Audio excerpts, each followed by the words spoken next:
Greetings, everyone. Your cartoonist pal Stan here with another episode of Random Encounters, the show where I use random encounter tables, like the kind you find in tabletop role playing games, such as Dungeons and Dragons, and I use them to randomly generate prompts. Lost the word prompt for a second. Prompts for cartooning. Improv prompts. I'll use one chart to generate a who, a subject, a thing, a person, a creature, and another chart to create a what, a situation, an activity, a style of dress, various other things. I will mash those two things together, and then I will draw them. I'll do a cartoon of that very thing, trying to come up with some kind of gag to throw in along the way. I'm more or less successful at that each time. It's a creative exercise. But how this all began. It's a creative exercise I've done with myself over the years, uh, sometimes for practice, sometimes for practical purpose, sometimes just for fun.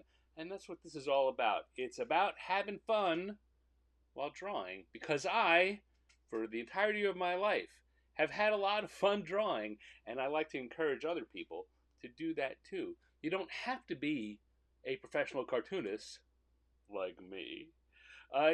You can just draw for fun. That's what it's. In fact, that's how I got here, drawing for fun, and I want to encourage everyone to draw for fun too. So grab your favorite pen and paper, sketchbook, maybe a pile of printer paper you got lying around, or just some blank stuff. Grab an electronic drawing instrument, which is what I use for this show. I use an iPad Pro with the app Procreate and an Apple Pencil. None of this is sponsored. None of those people sponsor me.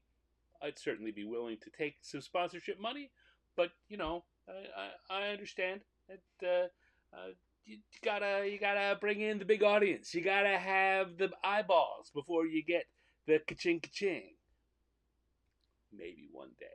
Anyway, hey Michael Pastor, thank you for joining us. I hope that you are having a good week and that you're doing well tonight. So I'm going to grab my iPad here and bring it over and adjust things a little bit so that I can show you this week's encounter tables. This is what we're going to use to generate some ideas. And of course, as we go along, I look to the chat for you all to give me ideas to help play it up. Again, improv comedy is one of the inspirations for the show. So I like getting ideas thrown in. And I will discuss, and those of you who know, Michael here in the chat already knows for sure, that I will discuss what I'm thinking about and why I'm drawing things a certain way, and give some stories that are come up from my various jobs and times working in different situations. Just all kinds of backgroundy stuff that hopefully also was entertaining. Anyway, now that I've done that long and rambling intro, let's do some drawing. So I'm going to pop on over here, over to my electronic die rolling app with a cute little cartoon of me in the background. And we're going to generate a who and a what. So I'm going to roll the dice once, twice, third time. Two. Two is our first who. And once or twice the third time. Six. Six is our first what. 2 and 6. So we come back here to the chart. And that tells us a Formian Thanksgiving leftovers. Now, those of you who are not familiar with the phrase Formian, I think this is the first time I've used them on the show. Formians are in D&D, in Dungeons and Dragons. They are ant-like creatures. They are kind of, some people say they're like ant centaurs, except centaurs are half horse, half person. They're all ant-looking, except that they have an upright body. You know what? Best if maybe I sketch it out and show you. So let's get started. Turn that off. Whoop, nope. Turn that off. Come back to my sketch layer with the blue, which is how I like to do my sketching, in blue. And Formians, I'm going to zoom in here. They are like ant creatures, except that they're last little segment here is upright, and they've got things like that, and they've got humanoid arms.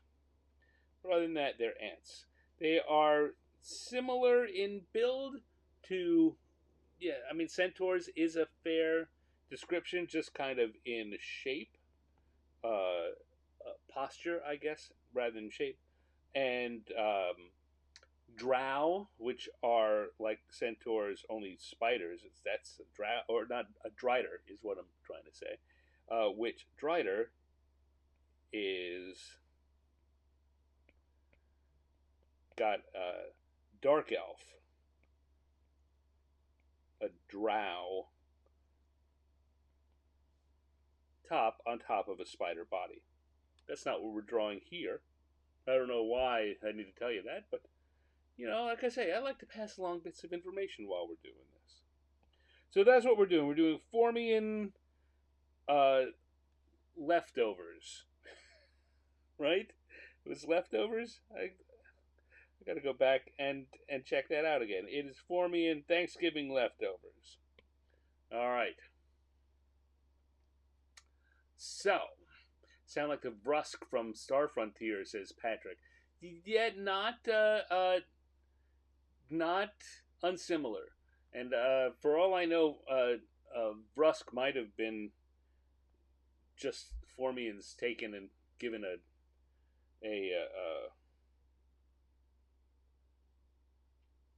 new name for Star Frontiers. You'd often do things like that. Let's see, Carrie Andrews says, greetings from Maryland. Greetings to Maryland. Hope things are going well with you, Dr. Forrestal.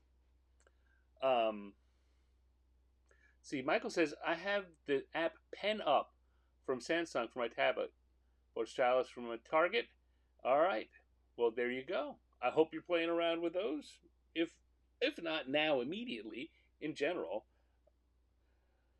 All right. Take a deep breath, Stan. Take a deep breath. And let's do some drawing. We've got Formian Thanksgiving leftovers. Now, you'd think that with ants and leftovers as our two kind of picks there, that would lead to something. Except Formians are full human size, and ants, you're like all the picnicky ant ideas I've got are not going for it. But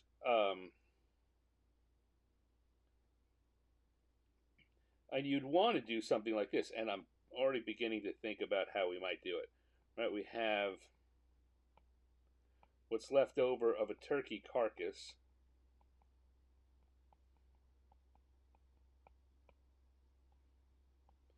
And Formians working on it.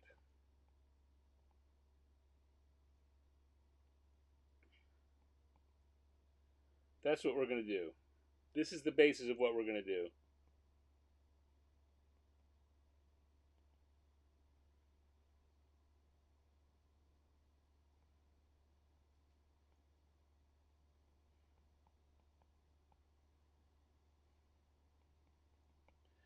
And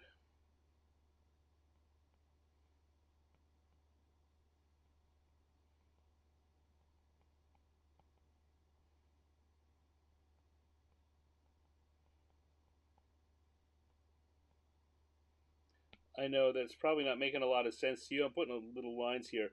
What I want to do is have him have one set of legs be crossed, one knee over the other, and the other kind of folded over like sitting cross-legged on the floor.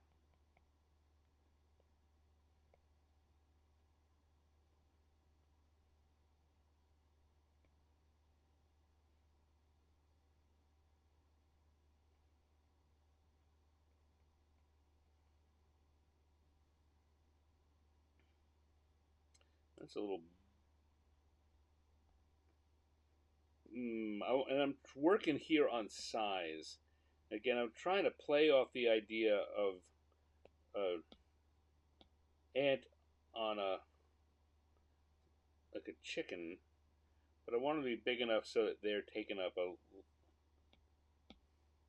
lot of space here, so that the chicken isn't the biggest thing in the drawing. So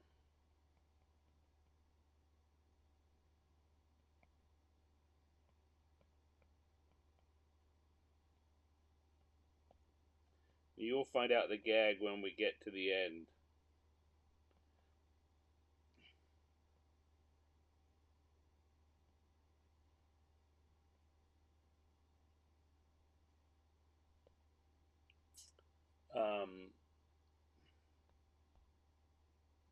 Alright, that's enough. That'll do it. I know what's going on there. I bet you can see most of it. I'm going to make the pen size, the brush size, a little smaller than I usually do because the Formians are smaller and I want them to be visible. I want them to be discernible rather than just blobs. This Formian is going to be eating a sandwich.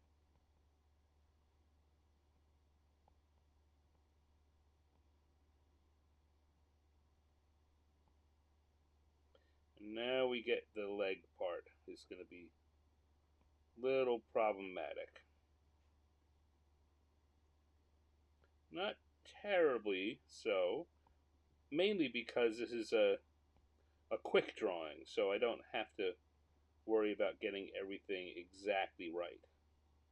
I'll often say to you that the important things when drawing is, particularly cartoons, is not getting everything 100% right. It's not getting anything so wrong that people notice. People are willing to, your audience will be willing to go a long way to giving you slack if they get what you're doing.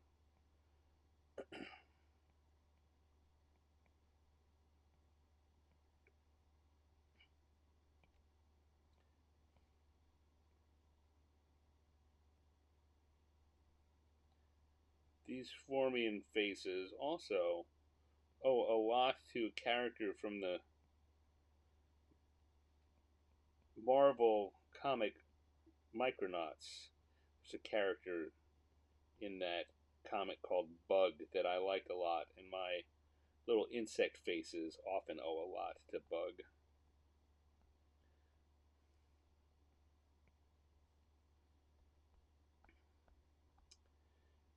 And let's, weirdly enough, while it's the setting for it, the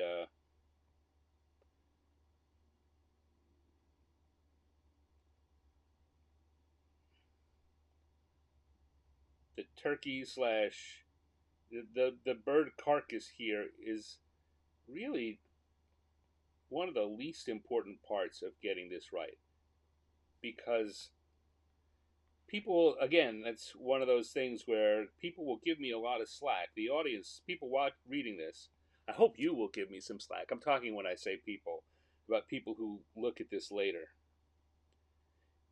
It's gonna, as long as it looks like it's a bird carcass, they'll be okay with that. So I don't have to worry about getting the details of it right.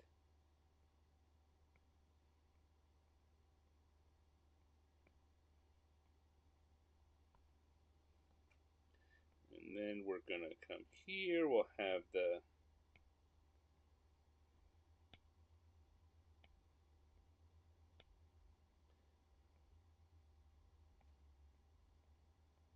legs.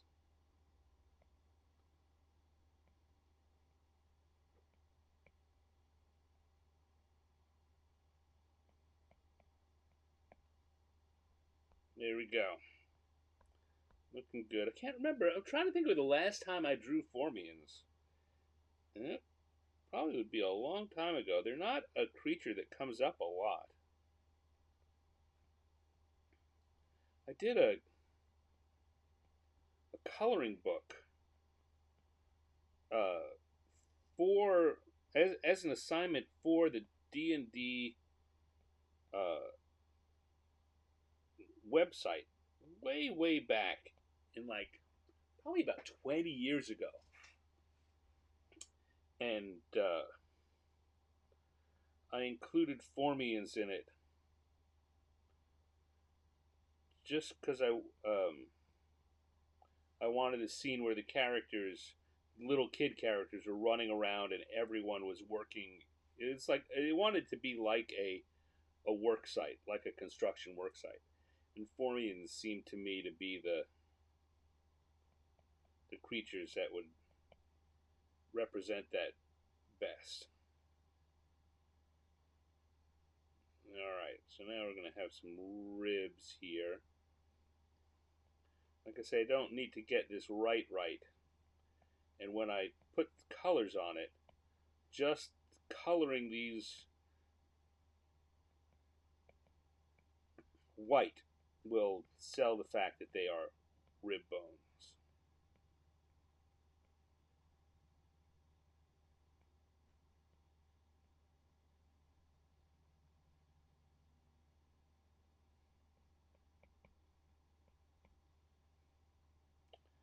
And need to put a little bit of detail. Again, I'm not going to worry about a lot of it. This is a quick cartoon anyway. And as I say, the coloring, when I add it on there, is going to do a lot of the heavy lifting for me. How are you all doing? How was your Thanksgiving? Last week I did that Thanksgiving show and I recorded it early, so I don't know who might have come in to watch it later on. I know a bunch of you were here when we recorded it on Tuesday, and I appreciate that. Hope those of you who are from the U.S. had a good Thanksgiving, and I hope those of you who are from elsewhere just had a good week. Michael says, wonderful property, Micronauts, lost in IP purgatory. Not actually. Well, I mean, the stories that Marvel told in their version of the comics are, you know what? They're not lost. I can tell you that for sure because I just bought. I've got it over here. They've put out what are they calling them? Omnibus, a big like 300-page hardcover collecting the first year of Micronauts comics, and I know the second volume is either out or coming out very soon. So they've resolved that. The rights are not lost. Micronauts are owned by Hasbro, and Hasbro has been trying to do things with it. There have been various other attempts to do Micronauts comics. Now I'm going to turn the sketch off so I can see what we've got here and finish up the drawings a little bit. And none of them have been as good as that Marvel series was. Some of the characters, in fact, many of the characters, are owned by Hasbro. They're part of the Micronauts IP. Bug was an original character that Marvel created, and so Marvel still owns Bug. And you'll see that character showing up in Marvel comics every once in a while so that they don't lose the trademark on it. But as I say, there's not there's no dispute over the copyright or the trademark on Micronauts. There is, like I say, the stories that Marvel told are owned by Marvel, but Hasbro has made enough deals so that they can now print them in this new format. And one of the reasons for that is that Hasbro keeps trying to make a deal to get movies made with the Micronauts. They were going to be included, or they maybe are still planned to be included, in the greater Hasbro Cinematic Universe, together with Rom Space Knight, another character that Marvel did a really good comic for. and Marvel still owns those stories, which really is kind of the problem for Hasbro. Is the coolest stories you could tell with these characters are not owned by Hasbro. The characters and the trademark are, but the stories are owned by Marvel. So, now I look up and I see Michael was asking about Rom. I answered that already. That's like I read your mind. Um, yeah, so it's it's a weird bit of um, copyright. It's not. I mean, everyone knows who has it, so they're jockeying for position. Hasbro wants to be cooperative enough that Marvel does something that puts Micronauts back in the minds of the audience, which is selling these books and getting them out there again. And then they want to make a movie, but they can't use those stories for the movie unless they make another deal and give up a bunch of the profit to to Marvel, and they won't want to do that. They for sure won't want to do that. It's the coolest thing that could happen would be that somehow they get together and make movies based on the Marvel comics, but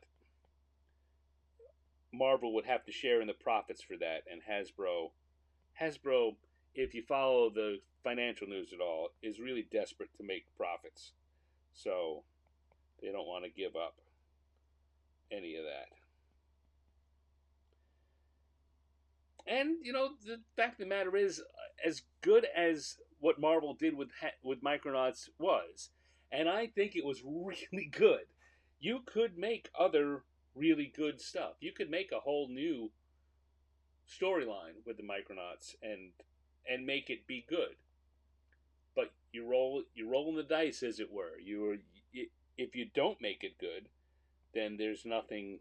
The old Micronauts fans are just going to say, we like the old stuff better, and the new audience won't come at all. All right, let's go to color, and then I will add the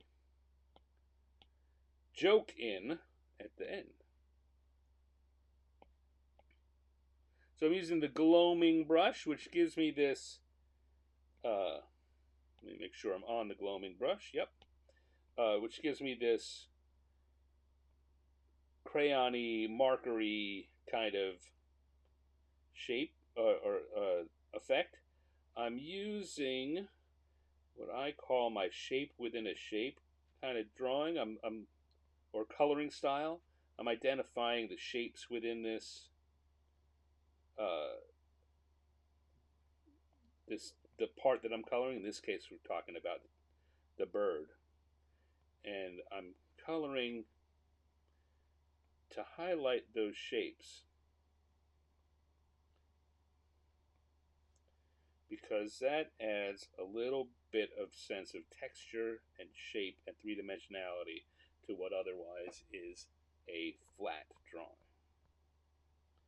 All right, make that darker so we can do the inside part there. And we're going to use kind of that yellowish gray tan color, and this is what's going to give us that sense that these are bones.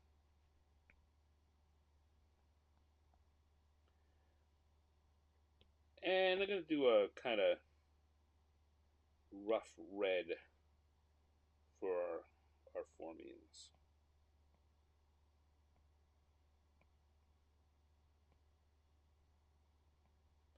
I'm looking at this already and knowing that I'm picked colors that I like, but I put a little too strong a version of them on. So I'm going to be dropping the opacity when all is said and done on this to lighten them up a little.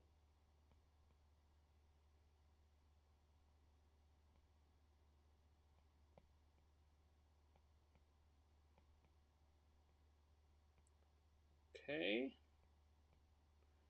And now I'm going to get a little green here for the lettuce in the salad, and a light brown, a toasty brown for the sandwich.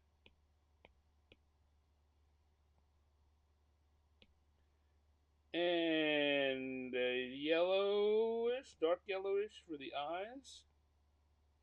You don't want to leave them just white. Okay.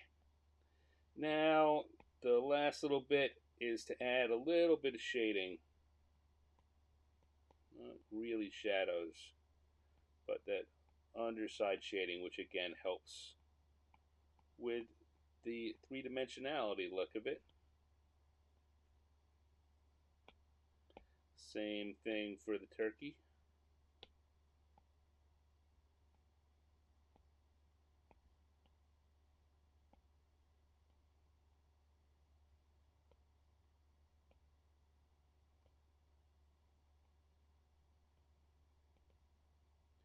Yeah, Micronauts and ROM, both of those were comics that were better than they had any real right to be, right? They were based off toys that had no story attached to them. Marvel got, I don't want to say lucky. They brought on people who had really good ideas and created these very good stories, which the toys themselves just they didn't have.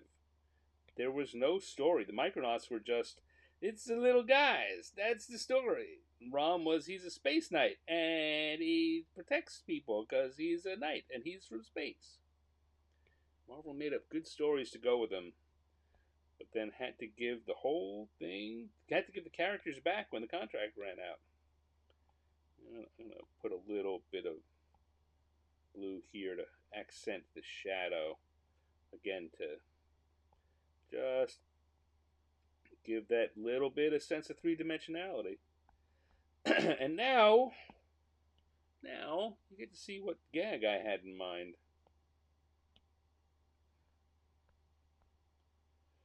And because this looks like, it looks like they just could be ants sitting on a turkey. And it's going to say,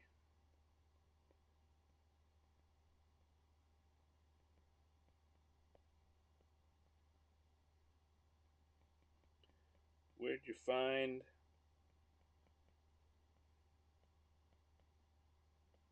turkey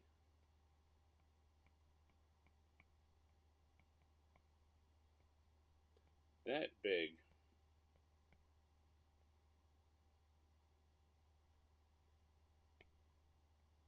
Anyone have a guess what the answer is going to be?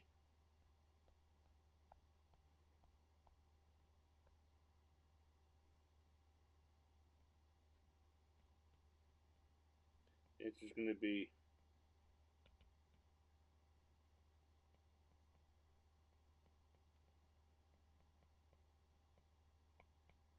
not turkey. Now here's, I'm not sure whether it should be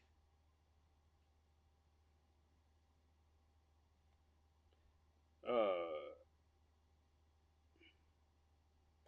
wow, I'm coming up with secondary jokes based on this. I was gonna say it's not turkey, it's a rock.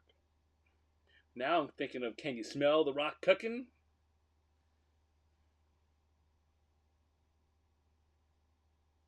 That's oh, let's find a way to make that work. I like that joke better. Let's find a way to make that work. And take that out. And the question is, what does this guy say? This first guy say to get us where we can use that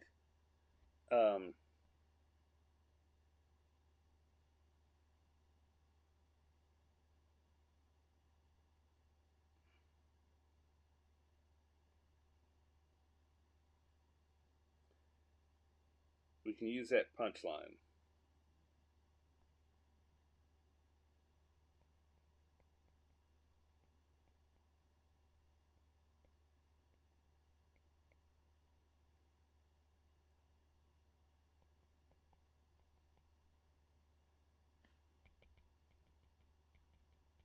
Let's see. And now I'm working on placement, word placement.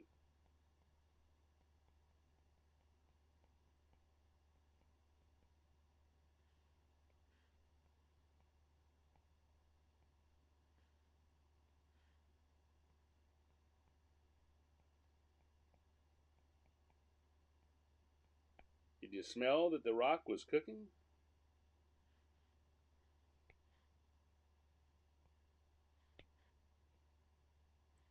How do we say this?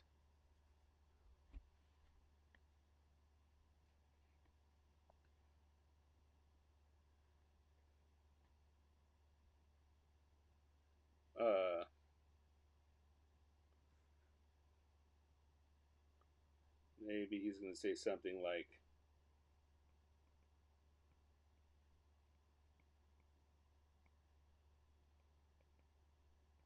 I came over as soon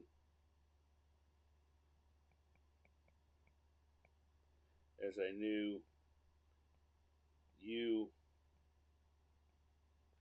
were hosting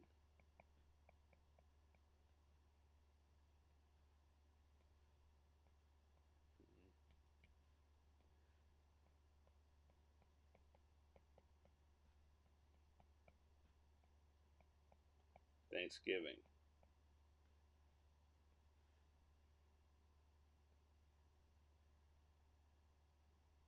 All right, there we go.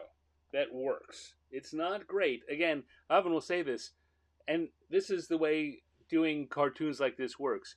You throw the idea down, you get it, and then you put it aside because the first version of it probably won't be the best one. And this is not firing on all cylinders, but I think this is basically it. Came over as soon as I knew you were hosting Thanksgiving. Could you smell that the rock was cooking? And there we go. Now we've got the Formian's Thanksgiving leftovers. Bop, ba-doop, boop, ba-doop, boop. All right. Whew. But I had it in there. I knew there was something. I knew there was a rock joke. I almost went for Giant Eagle, which could have been funny too. And if this was more of a Tolkien-y gag, it could have been a giant eagle. The turkey neck looks a little like a nutsack. Okay, well, you're not wrong, but I'm going to ignore that. It's the other thing that will happen if you draw long enough. You will draw something and you will see it one way, and everyone else will look at it and see another thing. Now, if a lot of people tell me that they think that looks like scrotum, then I would change it. But it does still look like a turkey neck to me, so I'm going to leave it. I can't believe it's not turkey. Yeah, me too. Nicholas, how are things in Washington? Things in Washington are typical for early December. They're kind of gray and chilly, but little drier than usual. We haven't had a lot of rain. Certainly haven't had any snow, and that makes me happy. All right, I'm gonna take another sip here.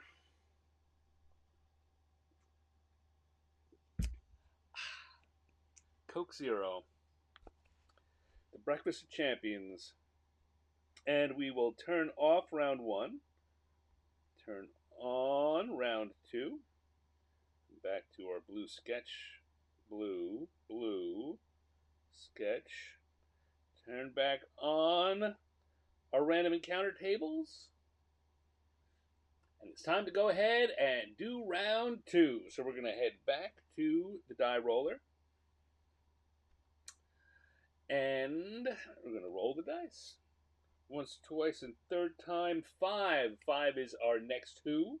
And once and twice and third time, 6. No. 1. 1 is our next what? So come back with a 5 and a 1. That'll be a Goblin Raking Leaves. Goblin Raking Leaves is our subject here. Nicholas says, weather better? Well, I mean, better than It sometimes is. The weather here is what it is. Like if you don't like the winter to be your winter to be gray, very gray, and mostly damp, well, then that's part of the package here. But we do have times where it doesn't rain for quite a while. We've had some very dry years recently, and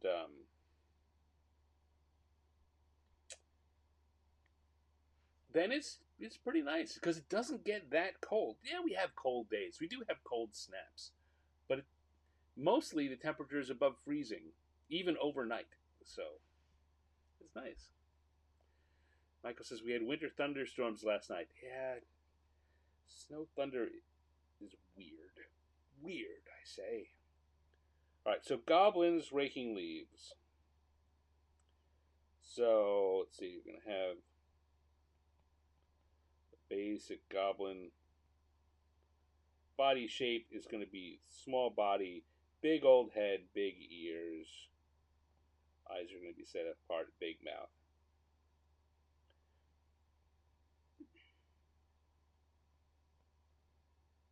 And we're going to have the rake is big compared to the goblin. Again, the goblin is just a small critter in that gnome and halfling size. A small creature in D&D sense.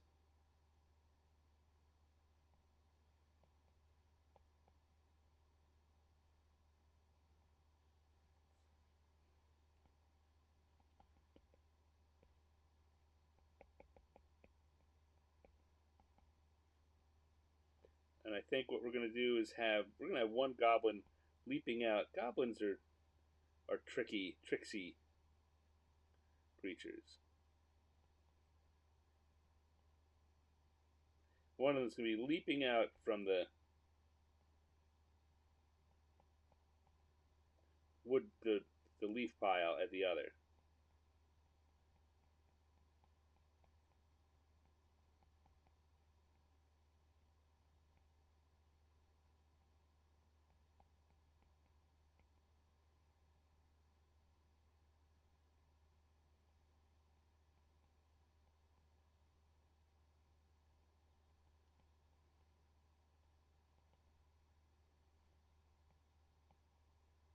The other one's just going to be surprised.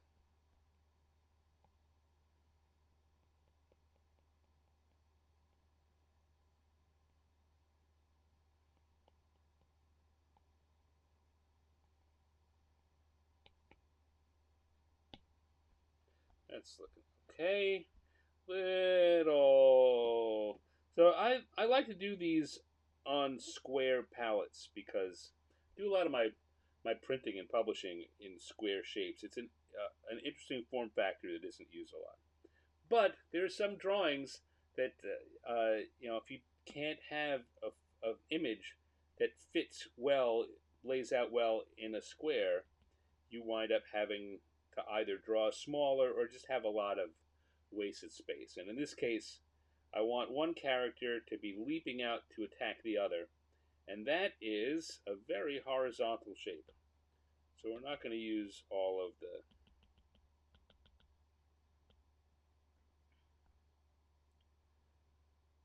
the space here, but we're going to use plenty of it.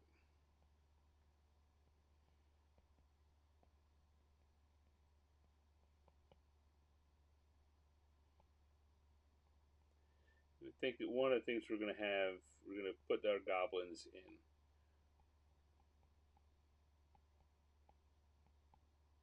fall clothing.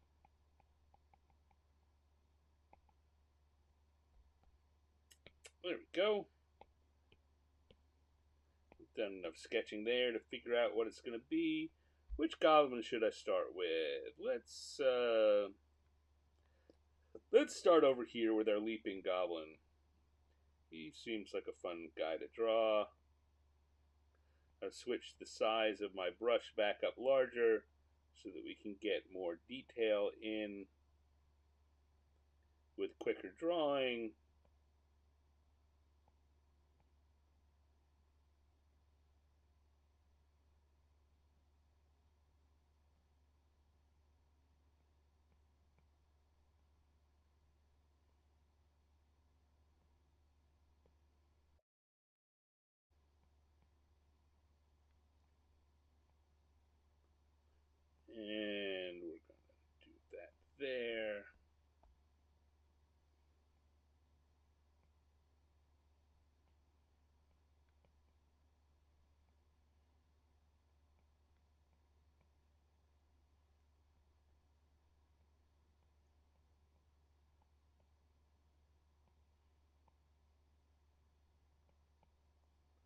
He's wearing a nice sweater.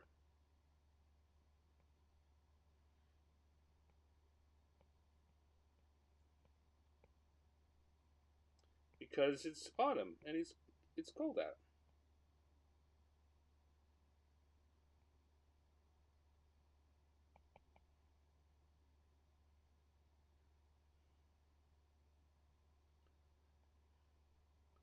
Goblins just like to play tricks. If they can't play tricks on humans, they'll play tricks on each other.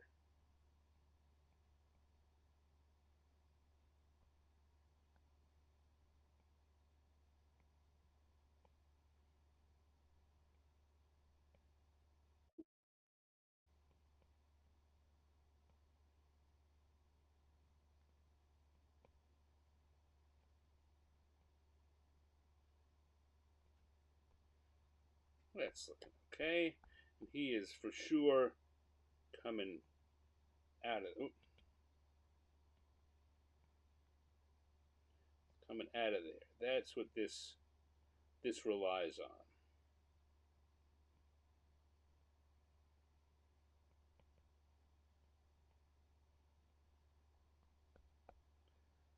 We'll put more in later, but I just want to put a few in for the purposes of setting the tone. And then over here, we have the other goblin who's very much surprised.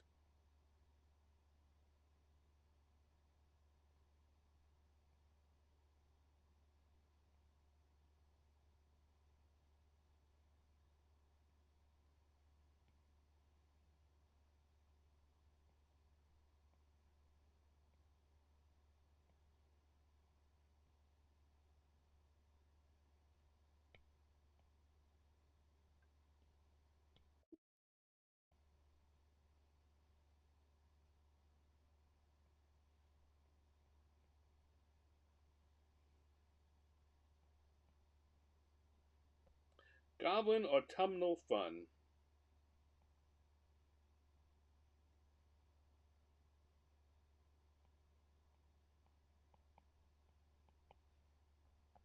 Now, it'd be helpful for me if I put the rake in. Should have put that in before I did the hand. But, la, I'll fake it.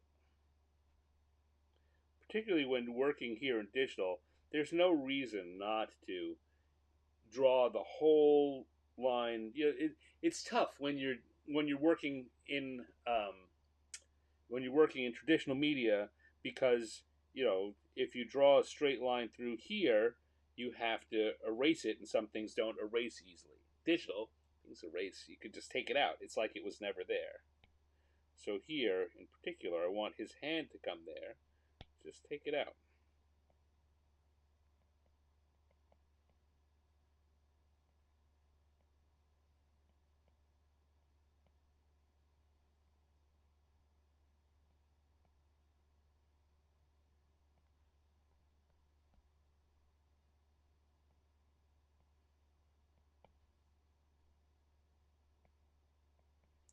Oh, I gave him that nice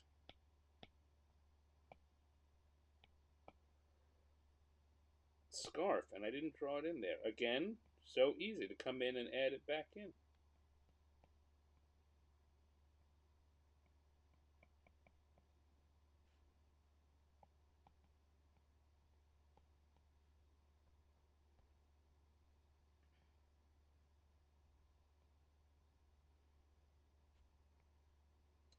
And I often talk about posture being important in particularly when you're doing simple drawings like this.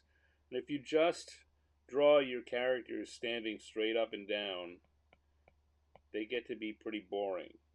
You can you add a lot by learning some tricks of posture. Like our guy who's coming forward, his posture is he's leaning forward like that with his legs also going that. So you got the whole arc of his movement coming along, and he's reaching forward like that. That's this guy over here. And then this other guy over here, he could just be standing there raking, but I want him to be recoiling. So rather than standing straight up and raking, I have him leaning this way because he's trying to get away from the guy who's coming at him this way.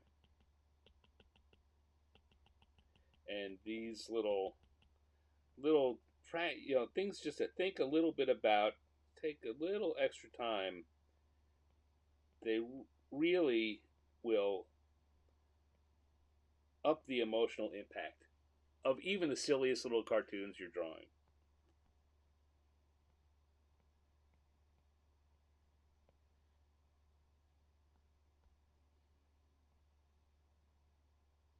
The more you can convey just a little bit of extra information, the more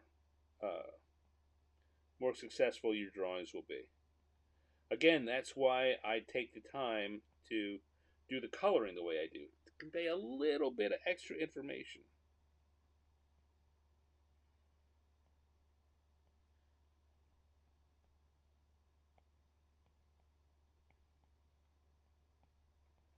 Now we're gonna start adding the leaf pile in.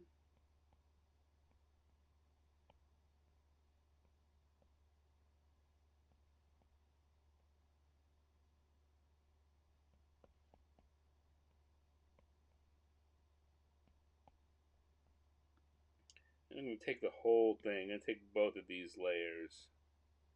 I'm going to move them a little bit to the left here. Move that rake up against the edge so I can have a little extra room to draw some more leaves.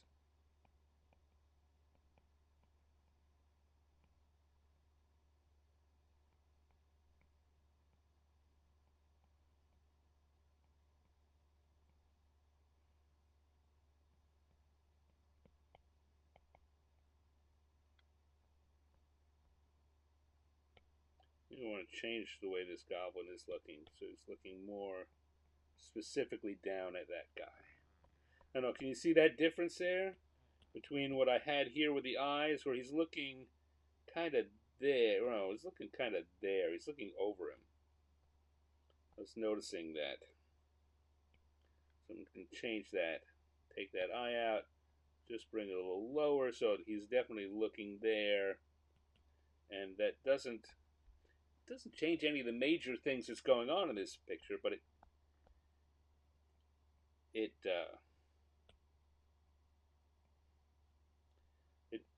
increases the feeling of danger. All right, let's take out the sketch layer here. See what we've got going on.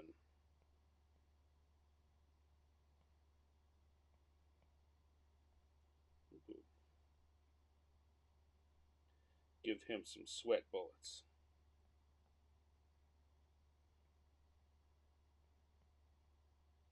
Give him just a little bit more action lines.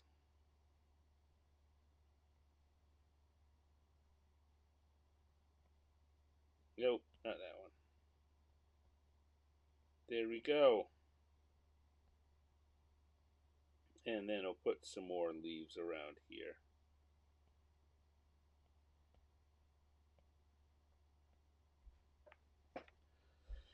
Okay. Goblins raking the leaves. Well, one goblin's raking the leaves. The other goblin's just screwing around. But that's what happens when you send goblins to do a job, right? Am I wrong?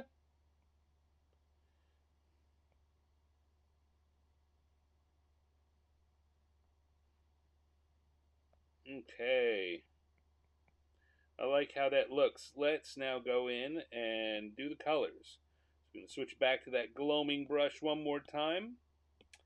Goblins in Dungeons and Dragons are usually orange. Goblins in the Pathfinder game are more yellow.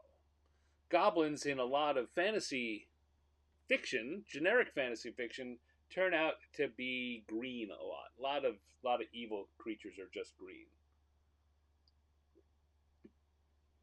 So the question right here is, which kind of goblins are these? Now they are. I'm gonna go with orange. These are kind of a halfway between Pathfinder and Dungeons and Dragons kind of goblins. I think they're giving me that vibe. Physically, they're a lot like what Pathfinder has done with their goblins. Um, in many ways.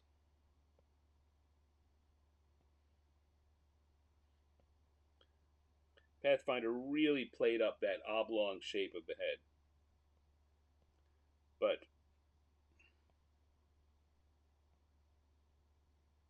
D&D goblins aren't that far off. They also change a lot from edition to edition. I've always liked this general shape for goblin physiology. It's the kind of thing you think about when you're a cartoonist who works in the D&D area. Kind of like I think about how I like drow to look and what colorization I like to use for them.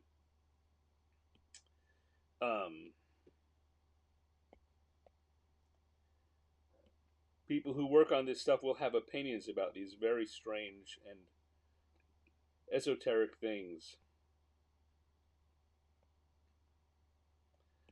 I say that just to let you know that I do. I think about it and I have opinions.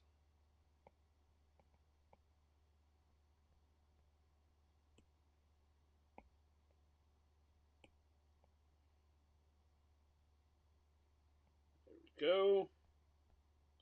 And this guy, I'm for some reason I'm picturing him wearing a cable knit sweater, like the kind that Chris Evans wore in Knives Out.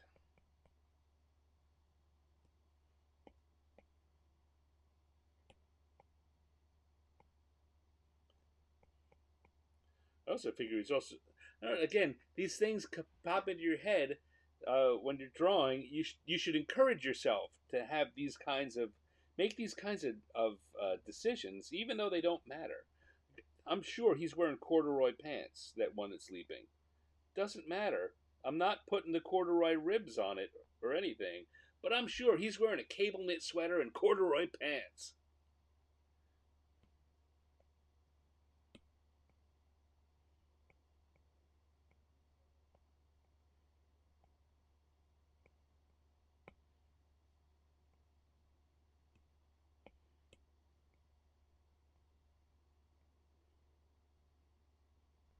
There we go. And now here's the thing I like to do.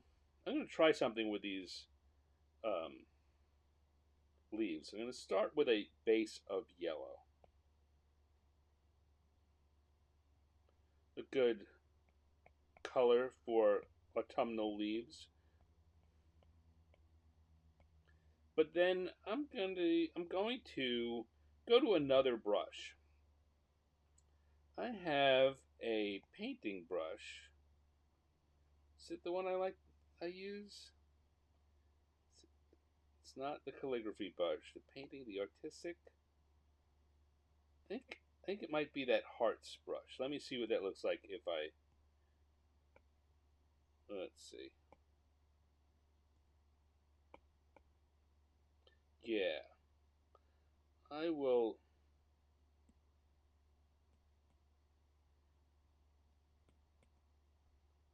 Oops.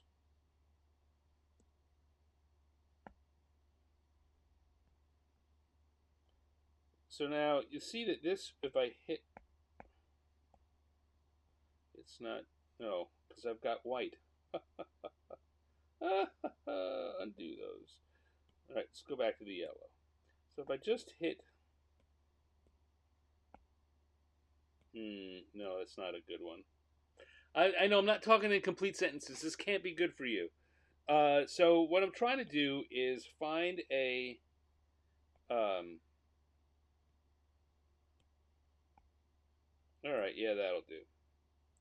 So look here at the screen where I'm moving the slider up and down. You see that weird kind of blotchy thing? That's what the brush is. And so what I do is I pick that, and then I pick a more autumnal color, and instead of drawing it on with big long swashes like I've been doing for the other things, I'm just going to touch and dab in, and it gives a little bit of that red color. And if I come in here and add the orange, it's another one. Maybe some green in there too. And you see that I'm building up this weird mix of colors. It's a weird, interesting mix of colors that are autumnal. And that gives a whole pile and a feeling of lots of different colors in there.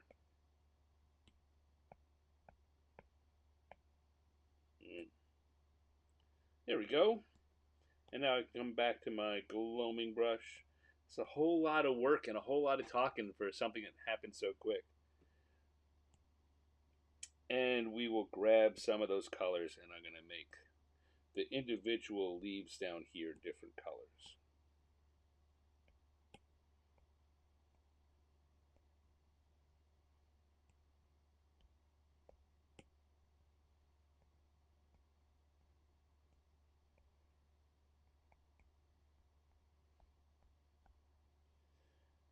And what else do I need to do? I need to get a color for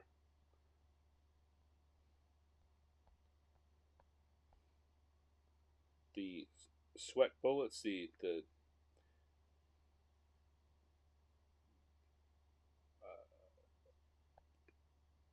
what's the word I'm looking for? The worried bullets that he's got there. I think I want to get kind of a green color to give that feeling of the lawn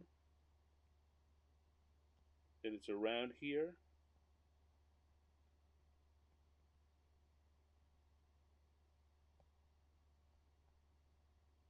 There we go.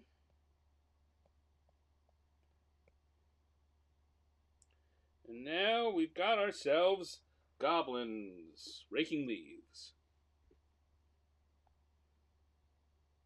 I feel like this particular drawing, I didn't I didn't say as much that was definitive, and you got more to hear me go blah blah. I don't know. Oh dear.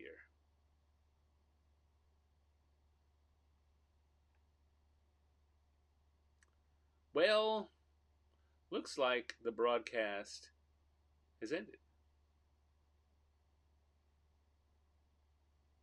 I don't know why. That usually means that I've had some kind of internet interruption. It's telling me there may still be 4 people watching this. If you can still see me, let me know, because my computer is telling me that I think we just lost um, the live stream. That it's no longer going out, but it's recording, which is fine, and I can update the live stream later. Don't know what happened. Again, usually that's an internet connectivity problem. All right, let's stick the stand there at the bottom and say that we're done here with our goblins raking leaves. Did I do that on the first drawing? I don't know. Did I sign that first drawing? I did. Okay, good. All right, this goblins raking leaves. That is our second drawing, and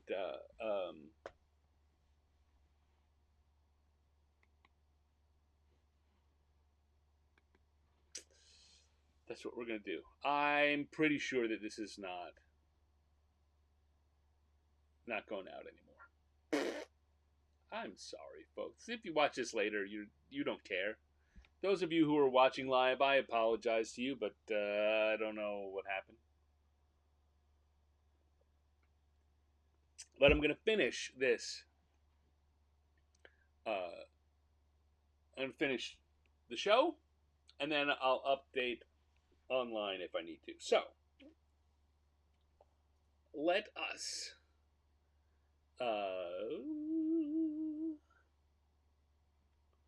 let's go back to the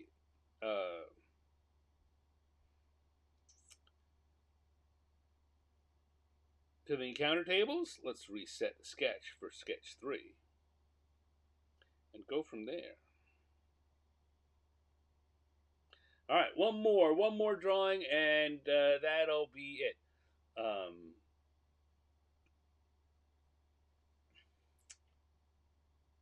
So come over here to the die roller, and we'll roll a die one more time and see what happens.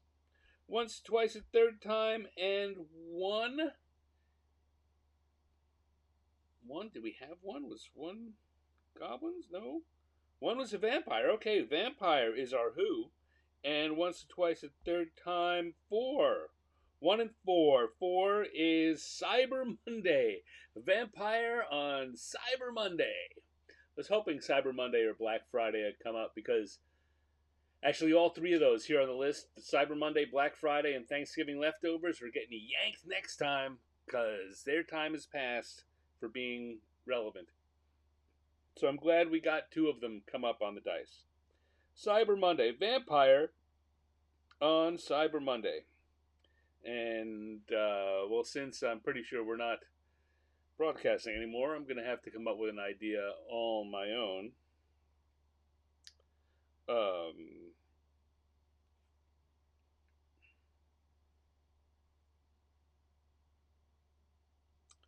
And I think I know what it is.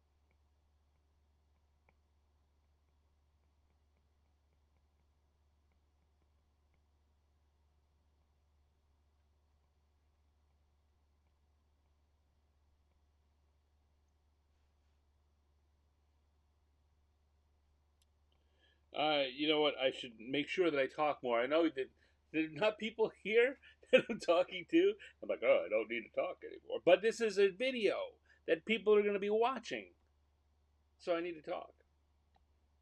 All right, so I've got a vampire. I think you can probably see we've got a laptop that he's typing on, and the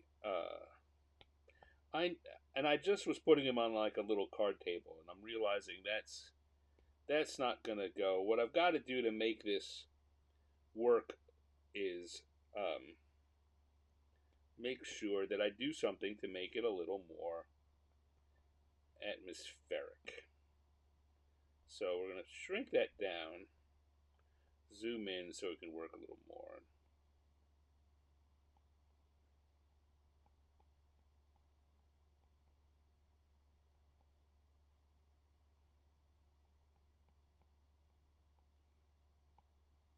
He's going to be sitting on a coffin.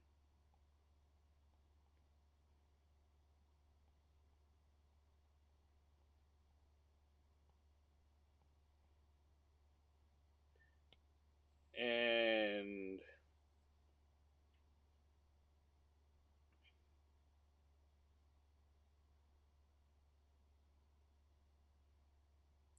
you know, if I was going to do this as a cartoon to sell, and take out that thing, that computer right now. So we're just going to have him sitting here. Whatever he's working on, this is our basic shape of him sitting and typing.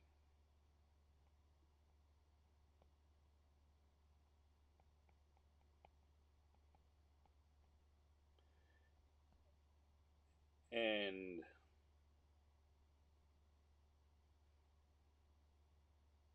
if I was going to do this as a drawing to sell, I would have him sitting here, and then a whole bunch of the drawing would be like a mausoleum.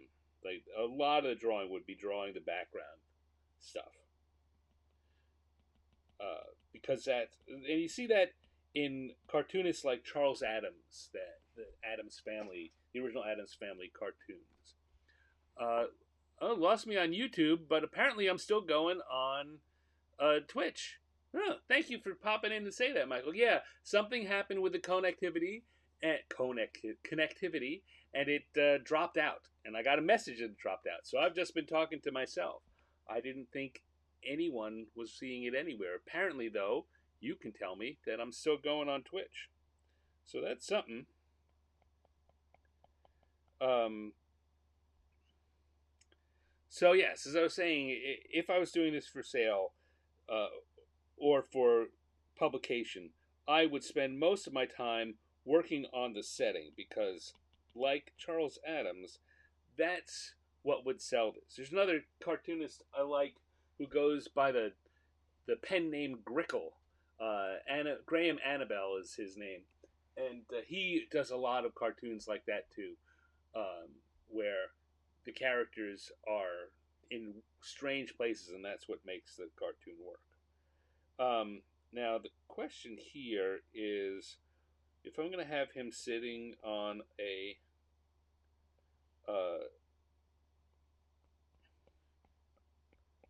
on come on, finish your words, Stephen, coffin like this, what does he put his laptop on that he's typing on it? Now it could be a headstone, could be another coffin.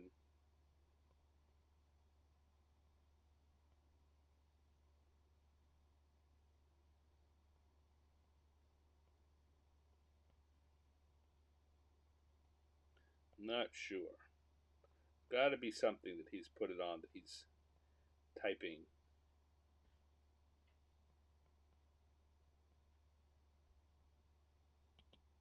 Again, let's say if this was, let's doing this for real, I'd be spending a lot more time kind of looking up some good reference photos of a creepy mansion.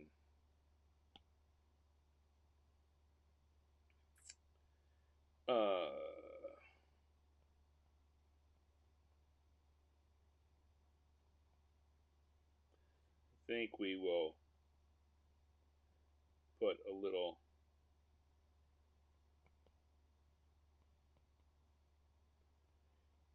here lies da da da da. So it's for sure that he's typing on some kind of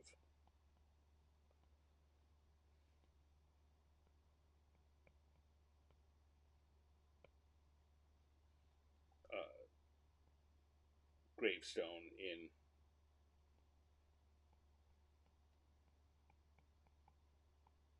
a graveyard. There we go. Why is there a casket open in the graveyard?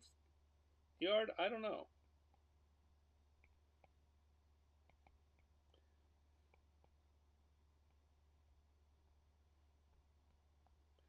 And then he can think something like, this is so much more convenient.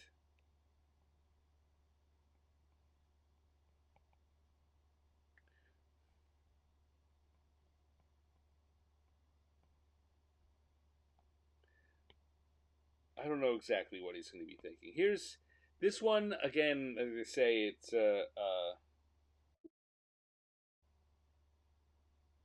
these are best if left for a while and come back to. And this one really is feeling like an idea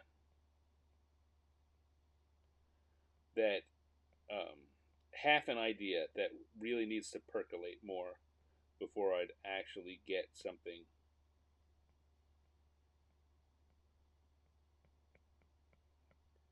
good out of it, solidly good out of it.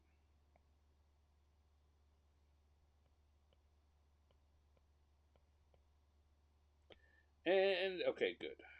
I was worried for a second that I was drawing on my sketch layer again. I have a tendency to do that when I'm noodling, thinking too much, still in my head.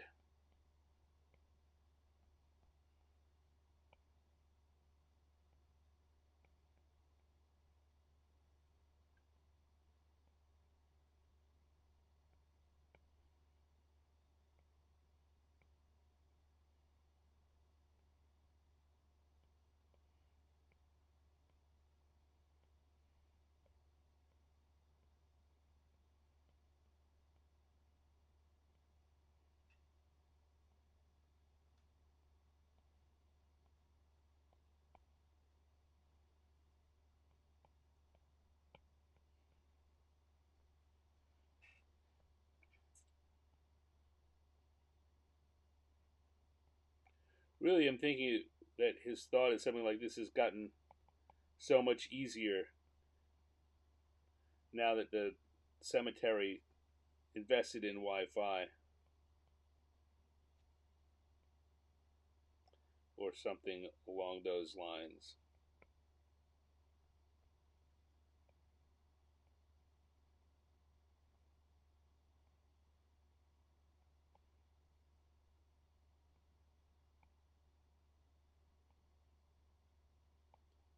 I'm working in my head on how to say that best.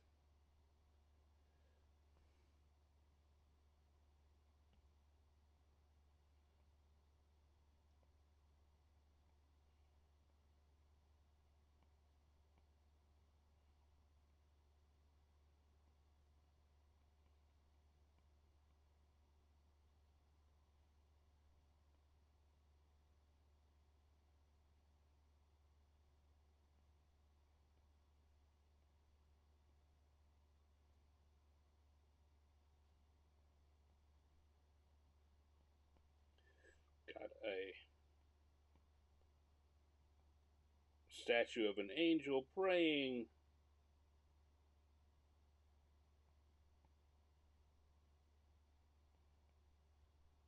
The nice things about statues is you can get away with a lot of lack of detail because adding the stone texture just sells the fact that this is not a real person, so you don't need a um, full set of details.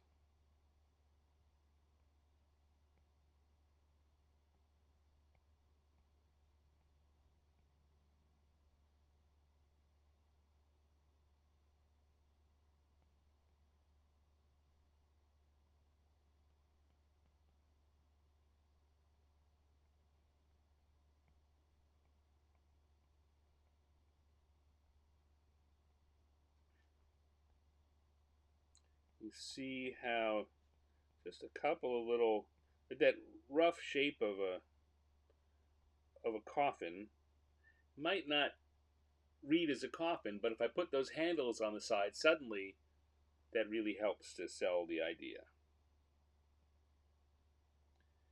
And come over here.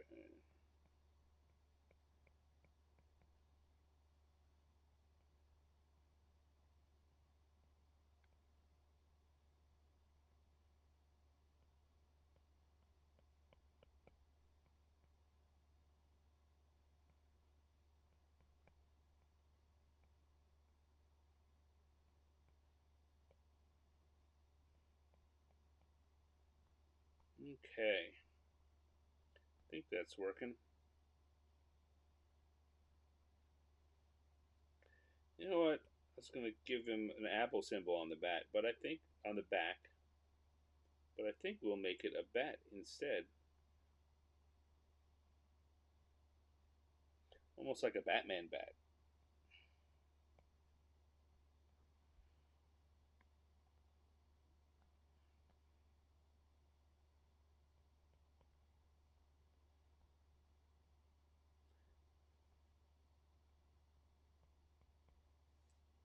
I don't know that we need those. I was I wanted to give some idea that there was light coming off. Maybe I'll put those back in later. I wanted to have a glow. A glow! Alright, let's put some colors in here and wrap this one up. We're already going short because Michael may be the only person left watching, and not that I don't like drawing for you, Michael, which I do. Love chatting with you. But if this is not going out,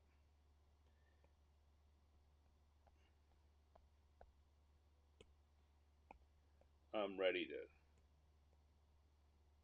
finish up, go have myself some dinner.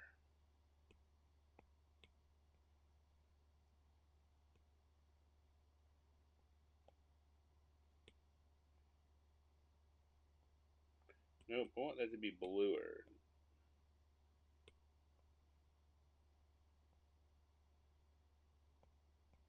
There we go.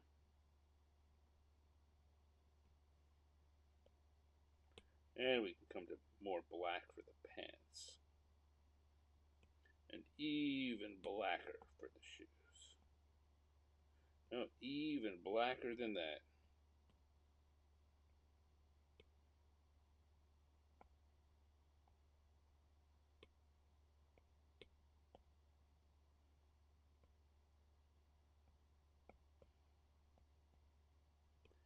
And red for the cape, of course. I mean, almost not worth having a cape if it's not red.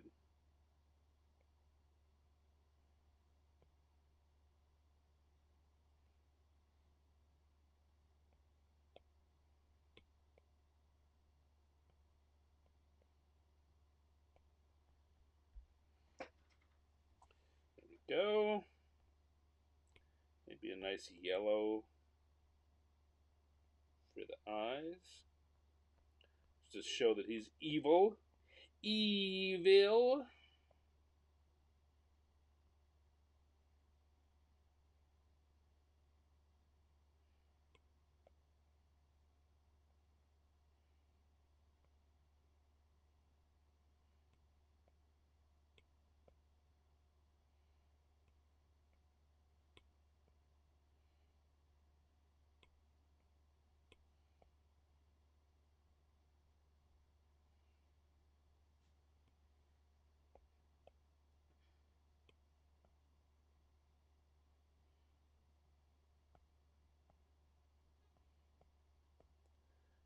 Dirt on the ground. And then, I'm going to turn the sketch layer off so I can look at this a little better. And then we're going to come in here with a light gray as the basic color for the statue, for the granite of the statue.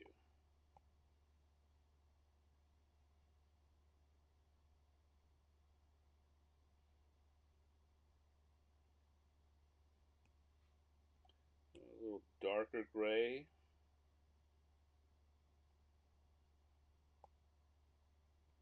For part of it. Again, just gray on gray is good for stonework. Use that to just add a little bit of detail that says this is a statue.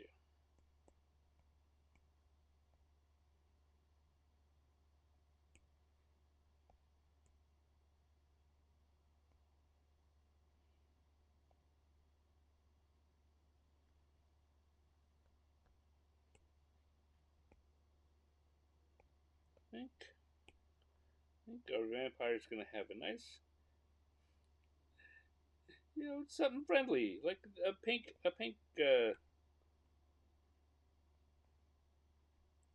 shell.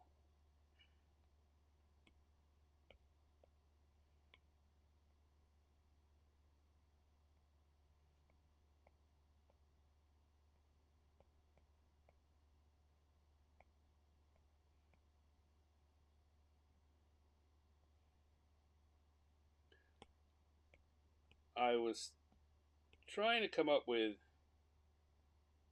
I was trying to come up with good kind of Wi-Fi joke.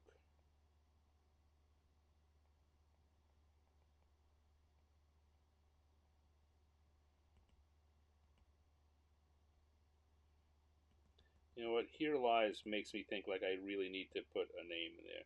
So if they're just going to say rest in peace. And then we can put in.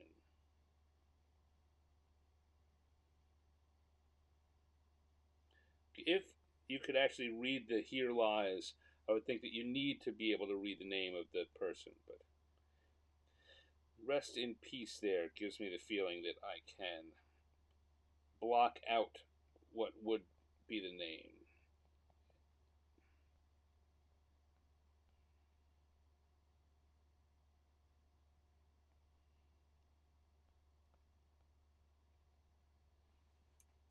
And I'm going to come back to the coloring.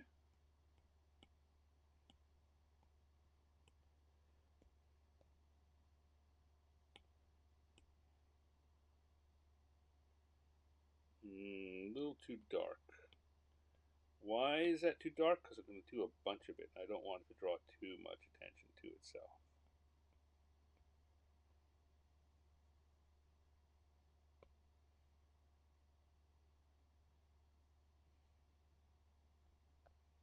There we go. And so here's a joke that I've decided to go for. Oh, silly me. I put the green on the lines layer, right? So now if I turn the colors off, the green's still there. Doesn't really matter. But we're going to come back to the inking line. We're going to turn the colors back on. No reason not to use them. And he's going to be thinking,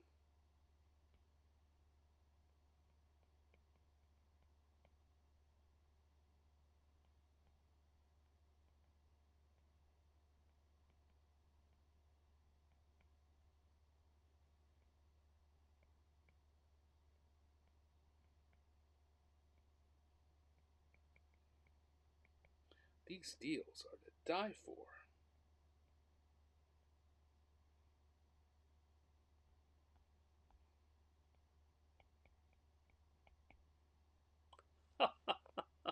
Oh, yeah, not that funny.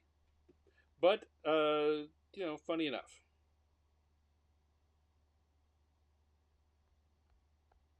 That is our vampire on Cyber Monday. Oh, we're going to come back here again. I'm looking at this and realizing that the grave does not look gravy enough. Gravy. It doesn't look significantly different. Do that on the color layer, Mr. Brown. There we go.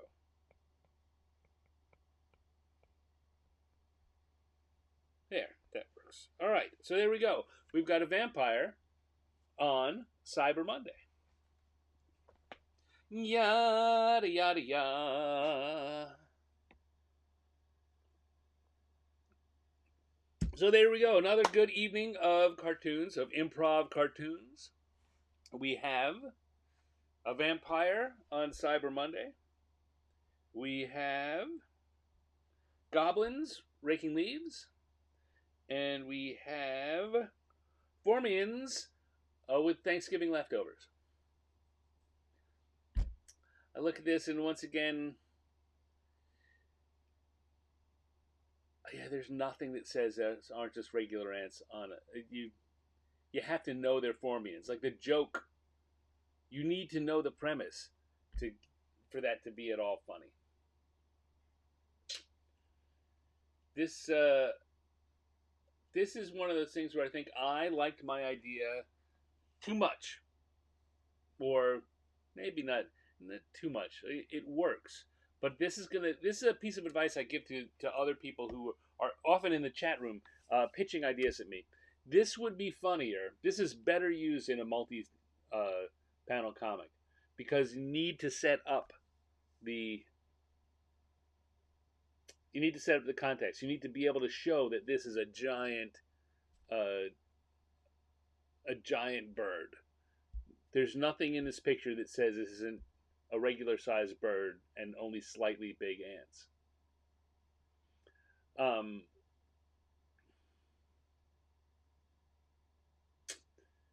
Once you know that they're Formians, and that means something to you, then it works. Then you can see it and understand what's going on there.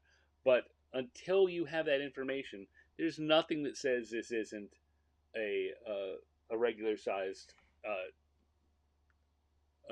leftover turkey or chicken and just slightly large ants.